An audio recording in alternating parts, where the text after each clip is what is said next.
ओम शांति। ओम शांति। आज 29 जून 2026 दिन सोमवार की साकार मुरली। आइए अब सुनते हैं मीठे मीठे बाप दादा के मधुर महावाक्यों को। मीठे बच्चे, अपने को आत्मा समझ आत्मा से बात करो तो फूल में खुशबू आती जाएगी, देह अभिमान की बदबू निकल जाएगी। प्रश्न, अपनी खुशबू चारों ओर फैलाने वाले सच्चे फूल व परवाने कौन है? उत्तर, सच्चे फूल वह है जो अनेकों को आप समान खुशबूदार फूल बनाए। श्रीमत पर चल, क्षमा पर जल मरने वाले अर्थात पूरा पूरा बलिहार जाने वाले, जीते जी मरने वाले सच्चे परवानों की व ऐसे फूलों की खुशबू स्वतः ही चारों ओर फैलती है। गीत, महफिल में जल उठी क्षमा। ओम शांति। जैसे परवानों ने गीत सुना, परवाने कहो व फूल कहो, बात एक ही है। बच्चे समझते हैं हम सचमुच परवाने बने हैं या सिर्फ फेरी पहनकर चले जाते हैं, क्षमा को भूल जाते हैं। हर एक को अपने दिल से पूछना है कि हम कहाँ तक फूल बने हैं और ज्ञान की खुशबू फैलाते हैं। अपने जैसा फूल किसी को बनाया है? यह तो बच्चे जानते हैं, ज्ञान का सागर बाप है, उनकी कितनी खुशबू है। जो अच्छे फूल व परवाने हैं उनकी जरूर अच्छी खुशबू आएगी। वह सदैव खुश रहेंगे, औरों को भी आप समान फूल व परवाने बनाएंगे। फूल नहीं तो कली बनाएंगे। पूरे परवाने वह हैं जो जीते जी मरते हैं, बलि चढ़ते हैं अर्थात ईश्वरीय औलाद बनते हैं। कोई साहूकार कोई गरीब के बच्चे को गोद में लेते हैं तो बच्चों को उस साहूकार की गोद में आने से फिर वही माँ बाप याद आते रहते हैं और गरीब की याद भूल जाएगी। जानते हैं कि हमारे माँ बाप गरीब हैं, परंतु याद साहूकार माँ बाप को करेंगे जिससे धन मिलता है। साधु सन्यासी आदि हैं, वह साधना करते हैं मुक्ति धाम में जाएं। सब मुक्ति के लिए ही पुरुषार्थ करते हैं, परंतु मुक्ति का अर्थ नहीं समझते। कोई कहते हैं ज्योति ज्योत समाएंगे, कोई समझते हैं पार निर्वाण धाम जाते हैं। निर्वाण धाम में जाने को ज्योति में समाना या मिल जाना नहीं कहा जाता। तुम समझते हो हम दूर देश के रहने वाले हैं, इस गंदी दुनिया में रहकर क्या करेंगे। बच्चों को समझाया है जब कोई से मिलो तो यह समझाना पड़े कि यह बना बनाया ड्रामा है। सतयुग त्रेता फिर संगम युग, यह भी समझाया है। सतयुग के बाद त्रेता का संगम होता है, वह युग फिरता है और यह कल्प फिरता है। बाप युगे युगे नहीं आते हैं। जैसे मनुष्य समझते हैं, बाप कहते हैं जब सब तमो प्रधान बन जाते हैं, कलयुग का अंत होता है, उस कल्प के संगम पर मैं आता हूँ। युग पूरा होता है तो कलाएं कम होती हैं। यह तो जब पूरा ग्रहण लग जाता है तब मैं आता हूँ। मैं युगे युगे नहीं आता हूँ। यह बाप बैठ परवानों को समझाते हैं। परवानों में भी नंबरवार है, कोई तो जल मरते हैं, कोई फेरी पहनकर चले जाते हैं। श्रीमत पर तुम ही चल सकते हो। अगर कहाँ भी श्रीमत पर ना चले तो माया पिछाड़ती रहेगी। श्रीमत का बहुत गायन है। श्रीमत भगवत गीता कहा जाता है। शास्त्र तो बाद में बैठ जिन्होंने बनाए तो उस समय बुद्धि रजो होने के कारण समझा कि श्री कृष्ण द्वापर में आया। मैं आता ही तब हूँ जब आदि सनातन देवी देवता धर्म प्राय लोप हो जाता है, बाकी सब धर्म रहते हैं। ऐसे नहीं कि वह देवता धर्म वाले मनुष्य गुम हो जाते हैं, परंतु यह भूल जाते हैं कि हम देवी देवता धर्म के थे, अपना हिंदू धर्म कह देते हैं। यह भी ड्रामा में नूंद है। जब भूलें तब तो फिर मैं आकर देवी देवता धर्म की स्थापना करूं। यह एक ही बाप है जो आकर दुख धाम से सुख धाम का मालिक बनाते हैं। तुम कहेंगे अभी हम नर्क के मालिक हैं, दुनिया को तमो प्रधान तो बनना ही है। सब पतित है, तब तो पावन के आगे जाकर नमस्ते करते हैं। अब बाप कहते हैं श्रीमत पर चलो। जन्म जन्मांतर का बोझा सिर पर बहुत है, नहीं तो त्राही त्राही करना पड़ेगा। वह तो समझते हैं आत्मा निर्लेप है, परंतु नहीं, आत्मा ही सुख दुख देखती है। यह कोई समझते नहीं। बाबा बार बार समझाते हैं मंजिल बहुत भारी है। इस समय तुम पुरुषार्थ करते हो जबकि दुखी हो। जानते हो सतयुग में हम बहुत सुखी रहेंगे, वहां यह पता नहीं रहेगा कि हमको फिर दुख धाम में जाना है। हम सुख में कैसे आए हैं, कितने जन्म लेंगे, कुछ भी नहीं जानते। अभी तुम जानते हो तो ऊंच कौन ठहरे। तुम ईश्वर की औलाद होने के कारण जैसे ईश्वर नॉलेजफुल है, ऐसे तुम भी नॉलेजफुल ठहरे। अभी तुम ईश्वरीय औलाद हो, परंतु नंबरवार। कोई तो बड़े मस्त हैं, समझते हैं हम बाबा की मत पर चलते रहते हैं। जितना मत पर चलेंगे उतना श्रेष्ठ बनेंगे। बाप सम्मुख बैठ बच्चों को समझाते हैं, बच्चे देह अभिमान छोड़ दो, देही अभिमानी बनो, निरंतर याद करो। बाप तो सदैव है ही सुखदाता। ऐसे नहीं कि दुख भी बाप ही देते हैं। बाप कभी बच्चों को दुख नहीं देंगे। बच्चे अपनी उल्टी चलन से दुख पाते हैं। बाप दुख नहीं दे सकते। कहते हैं, हे भगवान बच्चा दो तो कुल वृद्धि को पाएगा। बच्चे को बहुत प्यार करते हैं, बाकी दुख अपने कर्मों का ही पाते हैं। अब बाप तुम बच्चों को बहुत सुखी बनाते हैं। कहते हैं, श्रीमत पर चलो, आसुरी मत पर चलने से तुम दुख पाते हो। बच्चे बाप अथवा टीचर अथवा बड़ों की आज्ञा न मानने से दुखी होते हैं। दुखदाई खुद बनते हैं, माया के बन पड़ते हैं। ईश्वर की मत अब ही तुमको मिलती है। ईश्वरीय मत की रिजल्ट 21 जन्म चलती है, फिर आधा कल्प माया की मत पर चलते हैं। ईश्वर एक ही बार आकर मत देते हैं। माया तो आधा कल्प से मत देती ही रहती है। बाप एक ही बार मत देते हैं। माया की मत पर चलते 100% दुर्भाग्यशाली बन पड़ते हैं। जो अच्छे अच्छे फूल हैं वह उसी खुशी में सदैव मस्त रहेंगे। नंबरवार है ना। परवाने कोई तो बाप के बन श्रीमत पर चल पड़ते हैं। गरीब ही अपना पोता मेल लिखते हैं। साहूकारों को डर लगता है कि यहाँ हमारे पैसे ले न लेवें। साहूकारों के लिए बड़ा मुश्किल है। बाप कहते हैं, मैं गरीब निवास हूँ। दान भी हमेशा गरीबों को ही दिया जाता है। सुदामा की बात है ना, चावल चपटी ले उनको महल दे दिया।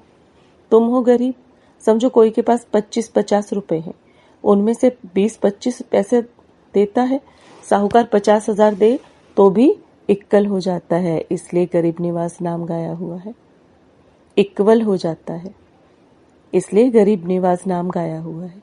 साहूकार लोग भी कहते हैं, हमको फुर्सत नहीं मिलती क्योंकि पूरा निश्चय नहीं है। तुम हो गरीब, गरीबों को धन मिलने से खुशी होती है।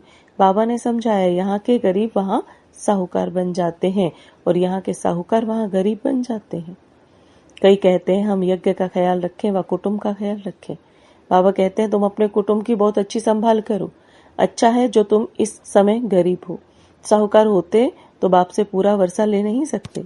सन्यासी ऐसे नहीं कहेंगे, वह तो पैसे लेकर अपनी जागीर बनाते हैं।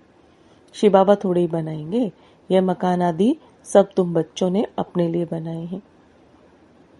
यह किसी की जागीर नहीं, यह तो टेम्परेरी है, क्योंकि अंत समय बच्चों को यहाँ आकर रहना है। हमारा यादगार भी यहाँ है, तो पिछाड़ी में यहाँ आकर विश्राम लेंगे। बाप के पास भागेंगे वह जो योग युक्त होंगे। उन्हों को मदद भी मिलेगी।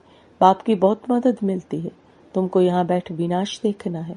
जैसे शुरू में बाबा ने तुम बच्चों को बहलाया है, फिर पिछाड़ी में बहलाना शुरू करेंगे। बहुत प्यार करेंगे, जैसे वैकुंठ में बैठे हैं। बहुत नजदीक होते जाएंगे। यह तो समझते हैं कि हम यात्रा पर हैं, थोड़े समय के बाद विनाश होगा। तुम बहुत खुश हो जाएंगे। बस हम जाकर प्रिंस बनेंगे। किस्म किस्म के फूल हैं, हर एक बच्चे को समझना चाहिए मैं कितनी ज्ञान की खुशबू दे रहा हूँ। किसी को ज्ञान योग की शिक्षा देता हूँ। जो करते हैं वह अंदर प्रफुल्लित रहते हैं। बाबा जान जाते हैं कि यह किस अवस्था में रहते हैं। इनकी अवस्था कहाँ तक गैल्प करेगी। गैलप उनकी करेगी जो परवाना बन चुका होगा। बाप समझाते हैं, माया के तूफान तो बहुत आएंगे, उनसे अपने को बचाना है। अभी यह राजयोग परम पिता परमात्मा आकर सिखलाते हैं। परमात्मा आकर आत्माओं को समझाते हैं। आत्मा को ज्ञान है। मैं आत्मा अपने इस ब्रदर आत्मा को समझाती हूँ। जैसे परमात्मा बाप हम आत्मा बच्चों को समझाते हैं, हम भी आत्मा हैं। बाबा हमको सिखलाते हैं, हम फिर इन आत्माओं को समझाता हूँ। परंतु यह आत्मापन का निश्चय न होने से अपने को मनुष्य समझ मनुष्य को ही समझाते हैं। मैं परमात्मा तुम आत्माओं से बात करता हूँ, तुम आत्मा को सुनाते हो। तुम देही अभिमानी होकर किसी को सुनाएंगे तो वह तीर झट लगेगा। अगर खुद ही देही अभिमानी नहीं रह सकते तो धारणा करा नहीं सकते। यह बड़ी ऊंची मंजिल है। बुद्धि में यह रहना चाहिए कि हम इस ऑर्गन्स से सुनते हैं। बाप कहते हैं हम आत्माओं अर्थात बच्चों से बात करते हैं। बाबा का फरमान है अशरीरी अर्थात नंगे बनो, देह अभिमान छोड़ो, मेरे को याद करो। यह बुद्धि में आना चाहिए। हम आत्मा से बात करता हूँ, शरीर से नहीं। बल फीमेल है, उनकी भी आत्मा से बात करते हैं। तुम बच्चे समझते हो हम बाबा के तो बन गए, परंतु नहीं। इसमें बड़ी सूक्ष्म बुद्धि चलती है। मैं आत्मा हूँ, मैं इनकी आत्मा को समझाता हूँ, यह हमारा भाई है, इनको रास्ता बताना है। आत्मा समझ रही है, ऐसे समझो, तब आत्मा को तीर लगे। देह को देखकर सुनाते हो तो आत्मा सुनती नहीं है। पहले यह वार्निंग दो कि मैं आत्मा से बात करता हूँ।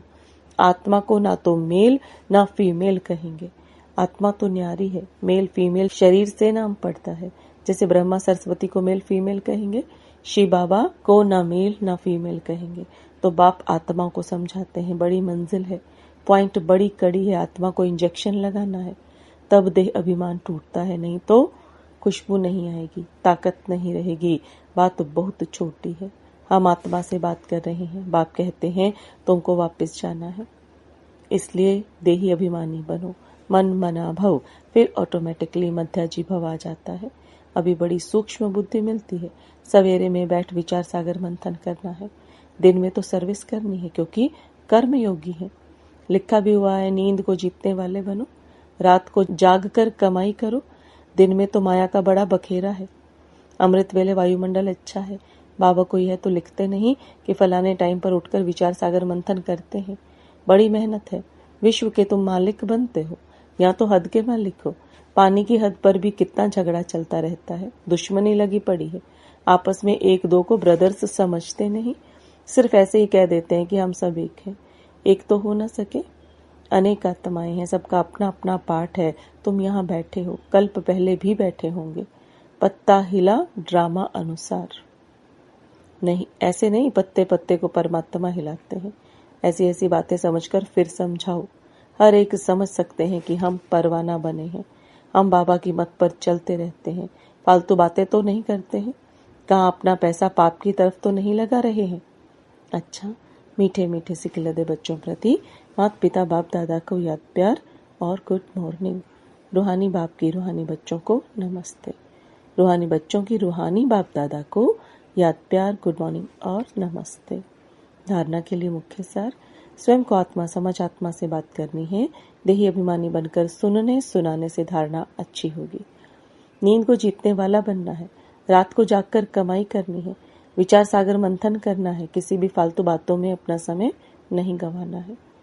वरदान, तपस्या द्वारा विकर्मों व तमो गुणों के संस्कारों को भस्म करने वाले तपस्वी मूर्त भव।